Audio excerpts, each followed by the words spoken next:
Hello, what's up guys? মই সেলিম আপোনালোকে চাই আছে এস আঠিয়া ব্লগ। আজি মই আপোনালোকক দেখুৱাম আজিৰ দিনৰ বতৰটো কেনেকুৱা। সেই দৃশ্যটো মই আপোনালোকক দেখুৱাই আছো। আজি ৰাতিপুৱাৰ পৰাই খুবেই বতৰ বেয়া। ধুমুহা বতাহ দিছে। ধুমুহা বতাহ দিয়াৰ পিছত আমাৰ যমুনা অঞ্চলত এই আছাক আপোনালোকে চাক নিজে চাক কেনেকুৱা ধুমুহা বতাহ দি আছে। ধুমুহা বতাহ দিয়াৰ পিছত আমাৰ যমুনামুখ অঞ্চলটোত একো ক্ষয়ক্ষতি হোৱা নাই যদিও বেলেগ ঠাইত হৈছে, কিন্তু আমাৰ যমুনামুখ অঞ্চলত এতিয়ালৈকে ক্ষয়ক্ষতি হোৱা নাই আৰু বহুত জায়গাত ক্ষয়ক্ষতি হৈছে। সেইখিনি মই আপোনালোকক দেখুৱাব নোৱাৰিলো আৰু বহুত কাৰেণ্টৰ খুঁটাও এনেকুৱা বাগৰি পৰিছে। সেই কাৰণে দুদিন ধৰি প্ৰায় লাইন, যাৰ ফলত দুদিন ধৰি লাইন নাছিলে আৰু আজি লাইন আহিছে।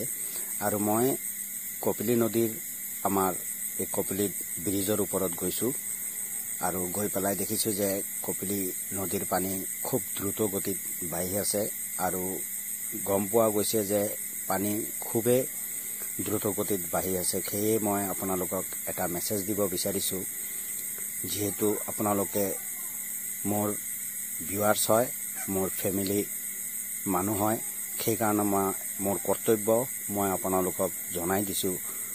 কিমানখিনি খচা আৰু কিমানখিনি মিছা মই নাজানো।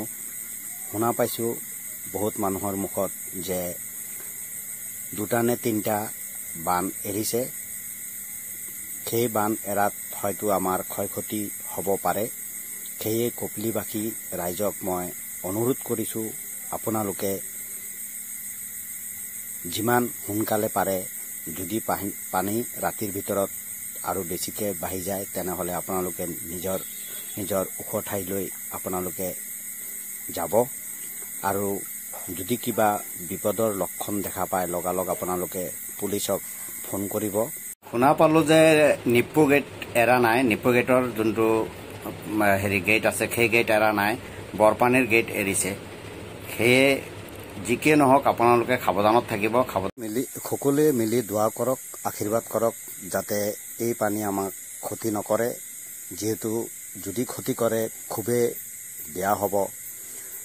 আৰু মই খুব সন্ধিয়া সময়ত আহি পেলাই এই আছাক কপিলী ব্ৰিজৰ ওপৰত উঠিছো। উঠি পেলাই মই আকাশৰ যোনটো দৃশ্য দেখিছো সেই দৃশ্য মতে মই আপোনালোকক কৈ আছো, খুবেই দৃশ্য বেয়া, পুৰা কোলা হৈ আছে আৰু নদীৰ যোনটো পানী সেয়া পানীও খুব বেয়া পানী, খুব লেতেৰা পানী।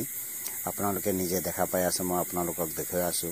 যদি ইয়াত কিবা আপোনালোকৰ কথা আছে তেনেহলে মোক কমেন্ট কৰিব পাৰে আৰু যিমান পাৰে এই মেছেজটো প্লিজ কাইণ্ডলি যিমান পাৰে এই মেছেজটো আপোনালোকে শ্বেয়াৰ কৰিব, যাতে কপিলীবাসী ৰাইজৰ, কপিলী নদীৰ আশে পাশে থকা যিবিলাক মানুহ আছে সেই সকলো মানুহে এই মেছেজটো পায় আৰু সতৰ্ক হৈ থাকে, সাৱধানত থাকে।